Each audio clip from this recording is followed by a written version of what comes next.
welcome to another episode of Growth Unplugged podcast. With me today is Jeremy Keating, who is a manufacturing leader with lots and lots of experience. He's currently the VP of operations at Stellantis here in the studio talking to us on everything from automotive, continuous improvement, digital transformation, how everything just comes together in a very complex manufacturing facility. Welcome, Jeremy. Thank you, Nikhil. Happy to be here. Awesome. Tell us a little bit about yourself, Jeremy, in terms of what do you do in operations every day? I'm overseeing a powertrain operation in Kokomo, Indiana. Kokomo's got a rich history of transmission manufacturing for Chrysler and then Fiat Chrysler, many companies we've been, and now Stellantis. We've also expanded to other types of components, engine components, electrification components, what we call propulsion systems now. It's not just powertrain. As we get into the electrified world, you start to say propulsion systems. We do all of those things. You hit the gas pedal or the accelerator, the things that make the car and the wheels move, we're responsible for. I'm preliminarily on the operations side, but I've spent a lot of time on the engineering side as well. I've also been on vehicle assembly plant and launched the DT truck.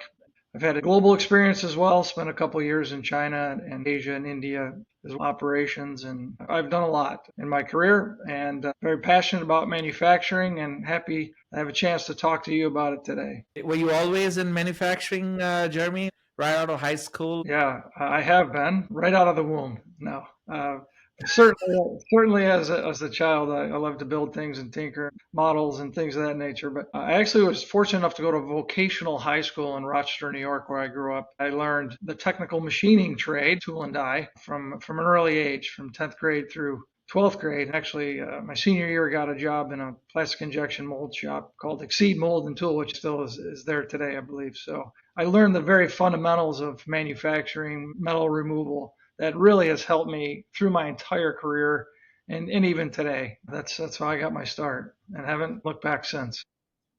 Wow. I kind of call myself as the sandwich generation, Jeremy.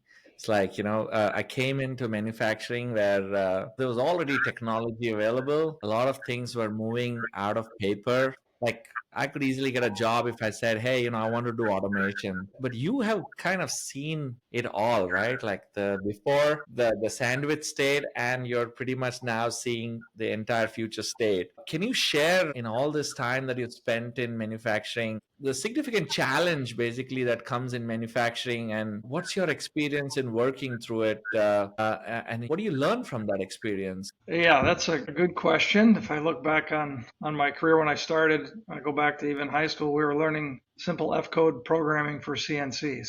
This was still new technology. And we were, an AutoCAD was still being done on a big digitizer pad for 3D dimensioning and drafting. I still learned how to do drafting on paper, in college. And all those things is the foundation that had been around for many years before that. To now, we're very highly automated, of course. Do you see that as a problem? If a high schooler didn't, or an engineering grad today did not do it the manual way, do you see that as a problem? I would assume it could be, but from what I've seen, it's not. Younger generations pick up on the digital world and those types of things much faster and can adapt to it. I'll take my own daughter, for example. She's an industrial designer. She's never taken basic drafting or CAD even, but she's working with those tools and she's doing 3D modeling. She's learning design on her own, and she's picked it up from I don't know where, as a 21-year-old, and her classmates are all the same. And I said, how did you design this? Did you learn tolerancing, geometric dimensioning? She's like, no, Dad, I don't understand what you're talking about. But she has this beautiful design, all laid out very well and perfect size and dimensions. Obviously, technology has come a long way. The way we teach people, the way they learn, the way the young people are adapting much faster than we are. No, it's not a barrier by any means. It doesn't seem to be. Seems like you're very passionate about automotive as an industry. I always tell my son that, I wish I knew more about cars the way you do it. He can pretty much look at any logo and say it's this brand of car, etc. But I am never able to do that. For our listeners, tell us a little bit about just the automotive industry in general and some of the challenges that you work on solving today in your industry. Well, the automotive industry is challenging for sure. It's very cyclical, ups and downs. Actually, we've been riding a pretty good up. Now we're heading down, but I've seen this cycle come and go, and how you survive through that cycle, how you get better every time you come back out of it. How are you more productive and how are you more efficient? And when you go to those low points in the cycle is when you really learn to improve. You have to for your viability, for your existence. You'll see brands and cars and car companies, plants that don't survive and they close. So it's very competitive. It's only gotten more competitive. If you just look at the US, you had the big three, then the Japanese brands came in and they took over a lot of market share. You've seen the Koreans come in, then the next Asian wave, and they've done very well. You have to be able to compete with them. It raises our game and everybody else's, or you don't survive. So you're constantly having to adapt, change, improve.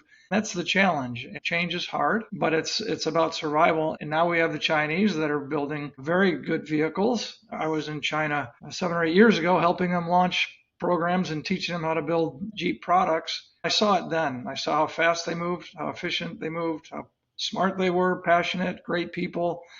I said, boy, it's not going to be long before they're off on their own. And essentially, that's what we did. We handed it off to the locals and we went back and they've done well. Now that's our competition. And as you probably know, the US and Europe are putting barriers up to entry in the form of tariffs. Otherwise, that would be very detrimental to our business. Automotive is very competitive. You got to constantly change.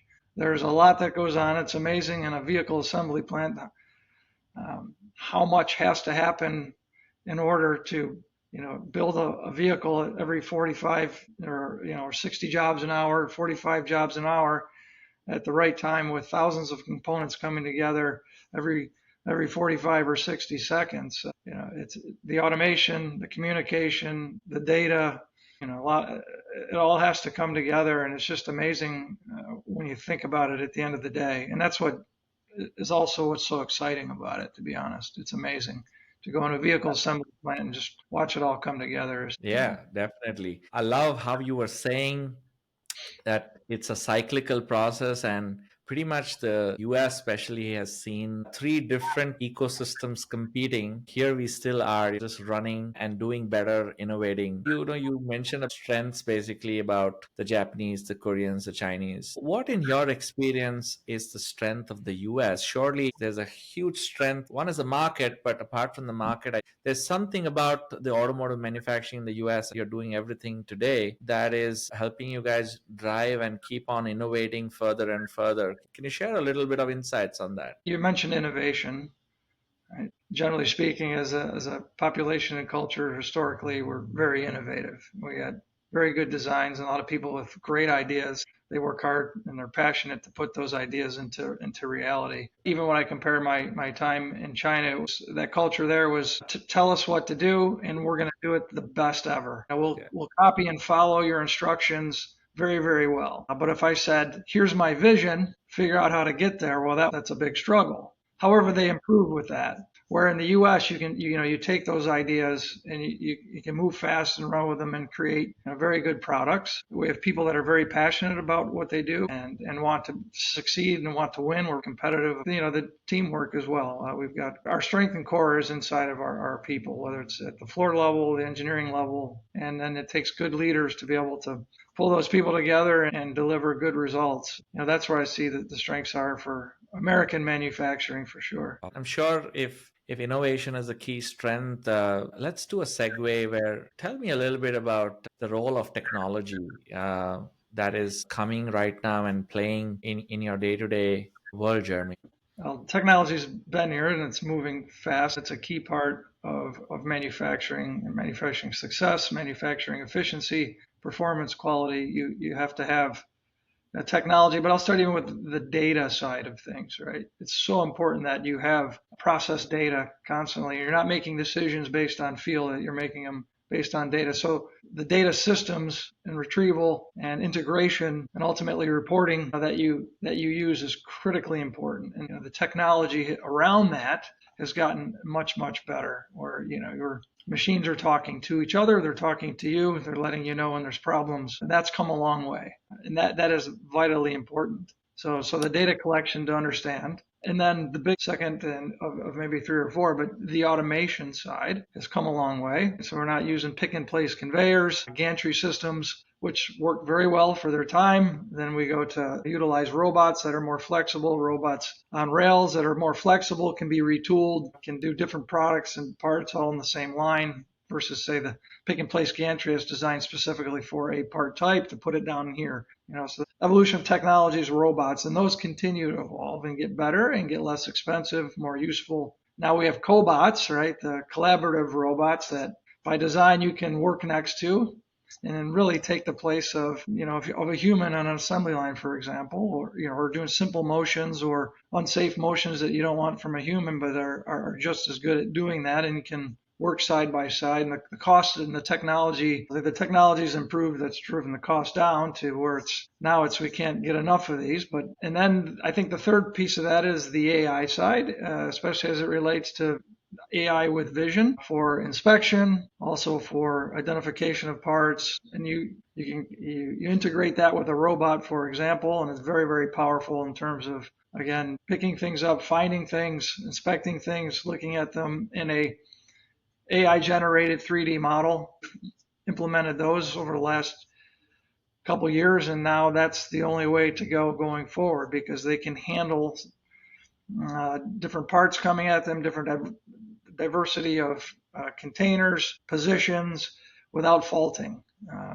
For the last 10 years of technology with cameras, they're really nice to have when they're running. They're hard to keep running, light sensitive. But now with this AI integrated technology with vision systems, they've taken away a lot of that noise, and it's really, really helping our processes. So those are some examples of the technology, and it keeps getting better every day. And I just love seeing the new stuff, the things that are coming out. 3D printing's another one, right? That's probably a fourth, that you're able to produce parts that you just couldn't before in traditional manufacturing through 3D printing. So those are four good examples, Nikhil. For somebody who has never seen a manufacturing factory, I always feel that the myth or the vision in their mind, Jeremy, is that they're thinking of thousands of people standing in an assembly line and assembling the parts together. You are describing a completely new way of how, the assembly lines are operated today.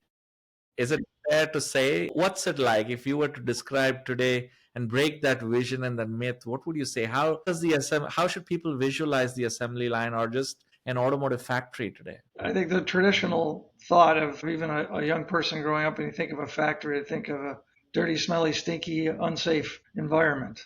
They were right years ago, and maybe there's still plants that are more on that end. When you talk about an automotive assembly plant or even assembly line, and not just automotive, but probably most major manufacturing companies, you have a clean atmosphere, number one. You're typically very well labeled. Visual management's very strong. Things are in its proper place, so very organized when you look down the line. You're going to see a combination of people working.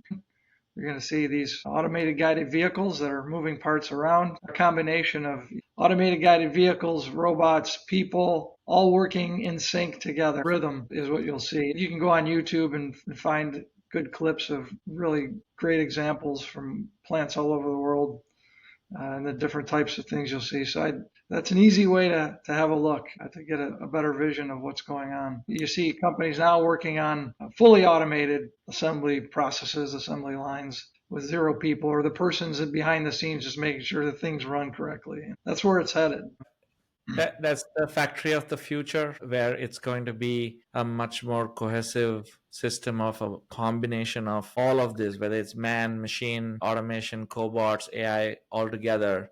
How complex is the system today, and is it going to get more complex or much more simpler, Jeremy? Depends where you're sitting. Generally speaking, the more automation, the more complex. For sure. All these things are working together and talking to each other, and the controls around that will be complex. It is today. The communication links that can be very complex, and I think that'll continue to be complex, but I also think at the same time we'll have simpler solutions to address those complexities as time goes on. So you'll have a level of high complexity, but you'll have better tools and systems in place to manage and maintain those as you go. So It'll be very complex, but again, I think it'll balance out in terms of figuring out ways to make sure that you can control that complexity. All right. But you're always going to need people behind the scenes, regardless of the level of automation. The hard part is keeping that equipment running. It still has to be maintained, still has to be monitored, it still has to be attended to. That still is going to need skilled people to do that, for sure. The mindset that I see when I look at my kids or etc., anything that is repetitive, they just want to find a way of not doing it. It seems like that's what we're doing in manufacturing already, where automation is helping you to make any sort of redundancy. They're taking that away, but that is building the complexity for you to have skilled people who can actually manage all these complex systems. And on that note, Jeremy, where you have seen a lot of these systems adopted, have you seen like a big impact happening from that, or like can you share a little more, like how have things changed from what they were done? Talk to me from a cost standpoint. Is it just like marginal, or in your experience do you think it's significant? From a cost or capital investment standpoint, it can be. And from an organization standpoint, right? Like I always am keen to ask a leader like you that what's the why behind doing this, and also the why behind doing this at a much accelerated pace. Yeah. Well, we talk about the capital of investing in this type of automation technology. There's a balance there, right? I mean, how do you stay competitive while adopting and adapting uh, efficiencies like automation? Well, it's expensive, and you've got capital and you've got depreciation over time, and there's a lot of expense to that. So it's we use a combination of retooling past equipment, equipment from older programs, adapting them to the new types of programs, and even adapting them directly with new technology or in concert with, or in a similar line. So I think what we've done to be competitive is let's use older equipment that perhaps is already paid for, already depreciated, that is still in good shape, or we rehab it in house. We use our people to rebuild it. They're the experts anyway. And then how do we adopt that with the new technology so you get the best of both worlds without huge cost and huge investment? So that's kind of the strategy that we take. And it has its challenges, but in the end, it's what's going to allow us to be competitive while also being able to repeatedly make good products. I saw actually a job getting created out of that very same example. So I never knew in automotive industry there was a position of, they would call them a planning engineer, but I'd Mm-hmm. say, hey, what do you plan? So he says, I plan programs. And I said, what do you mean by you plan programs? It's like, well, we look at the next 5 years and then we see what programs we've already run. And so we have assets. So we have money that we have spent, just like that already said. So on the new program, what can be used? How much can we make? And how much new investments we need to make? There's now a dedicated position for that, and I never thought that that would exist. At least from what I know, it didn't exist in the past. Do you see that as technology gets more adopted, you'll see new positions like these getting created in the automotive industry? I do, sure. That's a great example. As we evolve, our needs change, and we need people that can manage that change as well. But to your So point, that just to highlight that a little bit, because if I go back 10 or 15 years, our model, we would reuse equipment, but for the most part, we're buying new. right.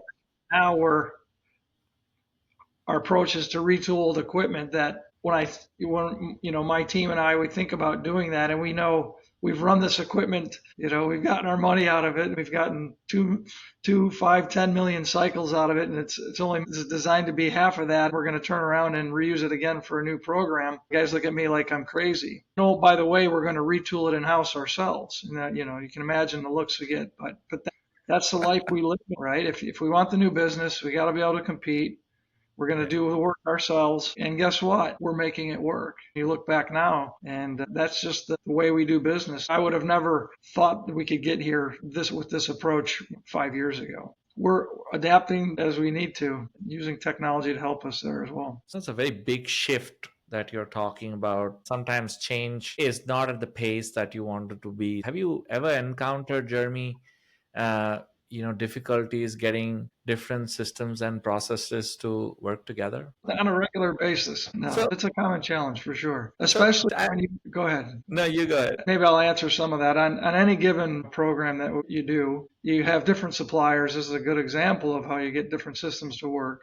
So I've got maybe old existing equipment, some CNCs on the floor that were retooled. Now I've got a new automation supplier that's coming in and bringing in his equipment, and I'm tying it into another sub-assembly line. I've got a whole different group of people. Inside of them, they all have different programmers, and in the end, all of these systems have to come together, talk to each other, communicate, ultimately produce a process. You see this all the time. Then it's left to the plant at the end to figure out how do you continue to clean it up as you go so that you streamline the process in the end. That's not uncommon. One guy programs the line this way, and then they can come over to another station, and the logic is programmed a slightly different way, and you have to clean it up as you go. That's unfortunately a commonality in our business. So, how do you go about resolving these challenges? Like, how do you take decisions, Jeremy, then? Well, I think in the upfront, the best way to avoid those things when you're running production is in the design phase of the process. Ideally, if you can get these things done when I'm designing in a digital world or I have it in a simulation, I can see these things in the design phase. Number one, you got to focus on that. And then if you can get in the manufacturing phase of the equipment as much as possible, and then the installation integration, finding as many problems as you can before you go into production, right? From design, the build, integration, it's on the floor, getting the right people who know what they're doing. I mean the engineer, but the most important is the operator, team leader that has to run that equipment and has experience running that type of process. If you can get those people involved in the design of the process up front, you'll get rid of 95% of your problems when it comes time to start running or turn the lights on. So all that upfront work is where it really, really pays off. That's how we approach it to the extent possible. I have a tricky question to ask you. I might be hitting the hammer on my foot here, but I come from the technology clan, and sometimes I believe a good part of our ecosystem believes just bring in technology and it'll solve all your problems. Listening to you, I see that there's technology, there is culture, and there are processes, but there's also continuous improvement that has to happen. Just technology is not the answer. How do you bring all this together? I agree. A technology or a solution by itself may be dangerous too, right? Information in the wrong hands can be dangerous. So again, I think it goes back to upfront planning and working with people that understand the process and how these things are integrated, vetting things out ahead of time, looking at where this application has been done before. I never like being the first, but unless we've done our homework really well. Hey, we've got this new technology. You're going to be the first person to try it. That usually is difficult.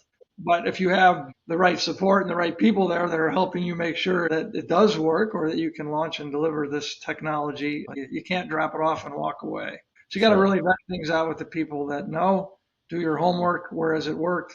How can you apply it to your process? You have to look at the whole system. Again, you got to do the planning ahead for sure. But sometimes you got to take risks, right? Like, there's a benefit there too. So I'll weigh my risks.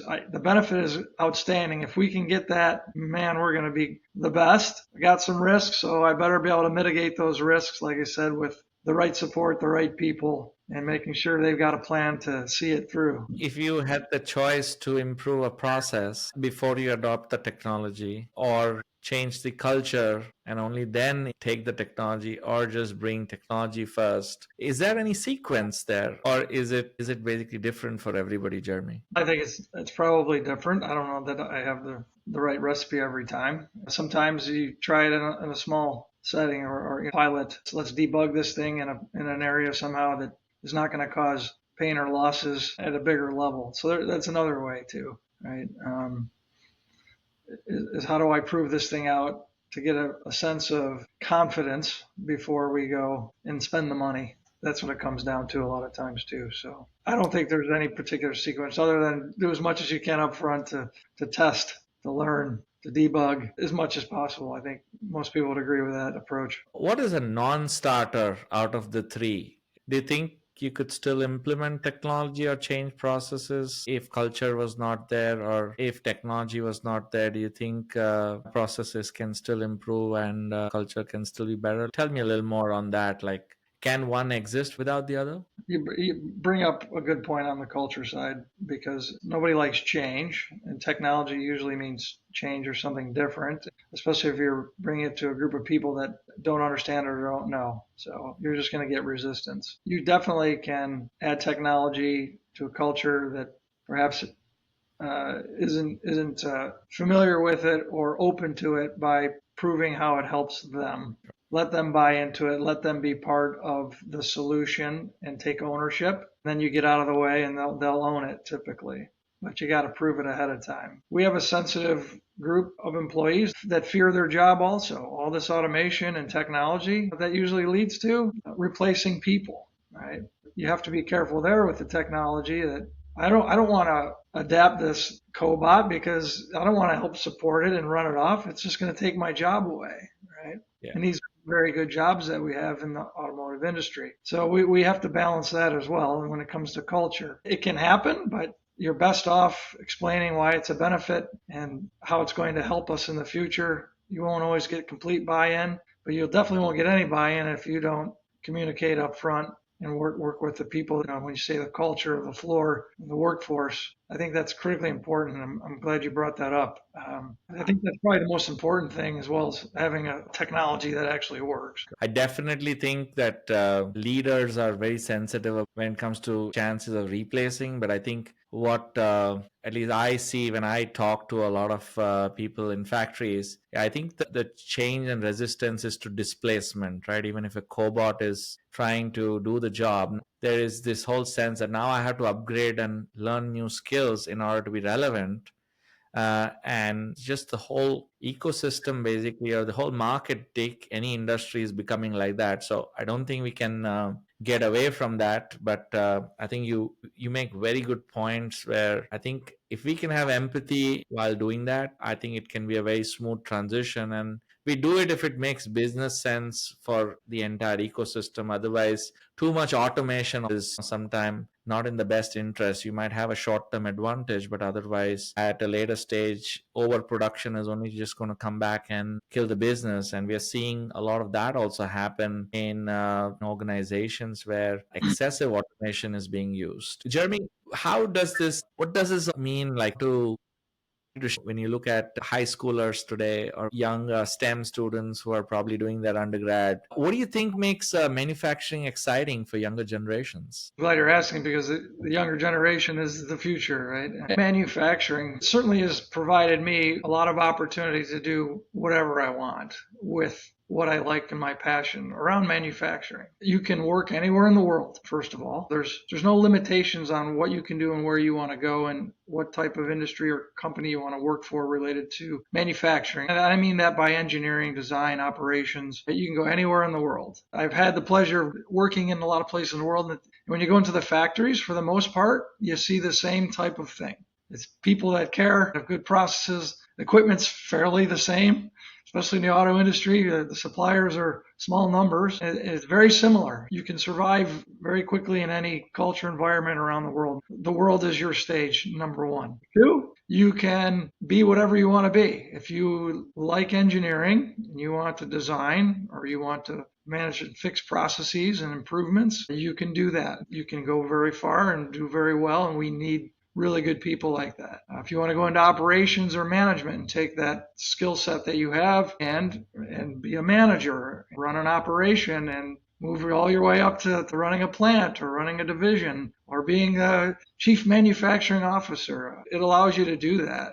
It's a bit of a meritocracy too. It's people that work hard and want to do the right thing are usually the ones that the doors open up for. You may not be able to say that in every industry. There's a lot of money to be made. There's usually good benefits. It's very competitive. It's a good living. I'll say that it can be demanding, but if you decide, hey, I want to go into management, I want to be a senior leader, well, you're going to work a lot of hours. You just have to know that going into it. You may say, I don't want to do that. I want balance of life as well as work. Well, you can have that too. Make a very, very good living. Has there been a moment recently, or in the time that you've been serving as a manufacturing leader where you notice something really resonate with someone younger today, Jeremy? Yeah, I really enjoy being in the last third of my career. Now I really look at how do we develop young people? How do we develop young leaders that are passionate? I spend time coaching a lot on the floor and and Nice. and pushing, but the thing I like to see is the light bulb going off, if you will. People learning by doing and asking questions. I'm surprised at the younger groups that come in, even when we get college interns, that how quickly they adapt to the operation, whether they're engineering or oftentimes we'll take a 19, 20-year-old student and we'll give them a radio and put them right out there on the floor working with very seasoned people that have live or die or learn to survive, but 90% of them figure it out very quickly. I always tell them, be humble, ask a lot of questions, work with the people, and they will take care of you. Now, of course, you work your way through that.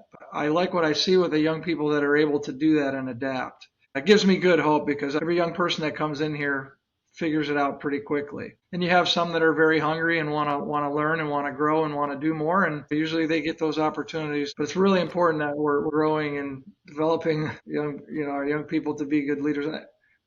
I always mention this to them. The best experience you can get in manufacturing, certainly in foundational when you're starting out, is to run a line as a supervisor or what we call a unit leader. You have to learn to work with people, with process. You got to learn the quality side. You got to learn the material handling side. So that sets a good foundation for anything you want to do the rest of your life. Whether you want to be an engineer, doesn't matter. Go learn how to build it. You have to understand that you'll be a much better engineer. You'll be a much better manager. So that's always my advice. I think I saw that movie Ford versus Ferrari, where there were examples that people sitting in the design rooms did not get it until they actually went and built it. That's what's coming to my mind when you're sharing these examples, which is awesome. What would you share to someone today who is in high school, who's basically just exploring their career, trying to select which industry should go? Do you think they could pick up some hints from their lives if they're doing something at home, etc.? You should explore manufacturing. You might have a good career in that. What should children or high schoolers look for in your experience, Jeremy? Well, I think they have the advantage of actually looking inside of a manufacturing facility. You can go on YouTube and the internet and you can find all kinds of examples of every type of manufacturing industry. You can learn about what different jobs are there. You can do all the research and find out a lot about what it's like before you get there. You can make those choices. Versus in my time, it was you don't find out till you open the door and walk in and get a job assignment. So I think they have that advantage. Well, reality probably too, if they want it, right? Such an important point, and I'll tell you the reverse. If somebody had to learn AI today, where would you start? The answer is YouTube. Now you are telling me the same thing, that if somebody wants to explore manufacturing, where would you start? You're saying YouTube. That's Yeah. so interesting. Yeah. Well, that's where young people's, I'll say their brain works, right? Their cognitive ways of approaches. They grew up on video, on digital, on their smartphones. Everything is communicated that way, right? I still like to print things out and look at them. The young people look at me like I'm crazy. Why are you doing that? Well, this is how my brain processes things better. I can look at the screen, but if I have to get into the details, I print it out. Right? They would never do that, right? They're so used to processing things in a different way, which gives them an advantage in technology too. Speaking Yeah. of my daughters, for sure, that's how they grew up. Have you ever witnessed an instance where strong leadership or focus on improvement made really big difference? What insights did you take from that experience? I would wrap up everything we talked about in manufacturing and how to be successful has to be led in a strong way. Leadership at the end of the day is necessary for success. Strong leadership. You get different styles of leadership for sure. The basic definition is if I'm a good leader, people want to follow me. Sure. Right?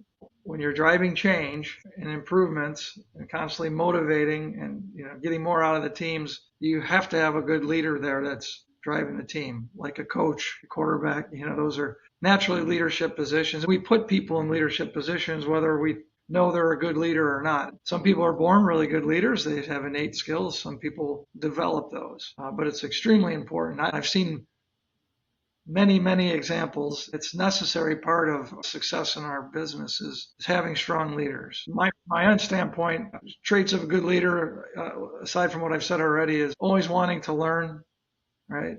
Continue learning, continue challenging, being humble with your people, taking a practical approach, leading by example, walking the walk is especially important. You got to set the vision and you got to drive it for them. People will follow you, especially if you're personable, real, and you have good communication. They'll follow. I see many manufacturing leaders where culturally fantastic, process engineering improvements fantastic. You, Jeremy, have done a lot of technology adoption to somebody who's lagging behind on the technology side, which is very important for a leader. What are three things that you would tell them to go and learn so that they could become better at technology adoption, Jeremy? Well, certainly, if you can see and copy good technology that's already been done, that's a good place to start. Somebody's already done the work for you. That's the Sure. easiest, way to learn. Some of the best ideas are somebody else's, right? Go learn from other people. Benchmark the technology. Number one. I'd say number two is do your own research. Start out with small things, simpler things. Get those wins, learn from them, and then build from there. Versus trying to go too far. You mentioned over automation or too much technology can also be a bad thing, right? Take small steps. And trial and error, probably be a third. Pilot things, try it. It's okay to make mistakes. If you're not winning, you're learning. You've probably heard this one before. You're not losing, you're learning. So you have to adapt, apply, I should say, trial, learn from that. I think those are three keys. When the AI and vision systems example that you were giving, you adopted, were you yourself doing some of that trial and error, Jeremy? Not in my role. I understand the process. I oversee it. If it makes sense to me, okay, let's go for it. I go visit. I talk to the technicians. I talk to the people. I just monitor that it's going well, and they kind of report back to me. Show me what you're doing. Show me the plan. Show me when it's running, and I'll come see it.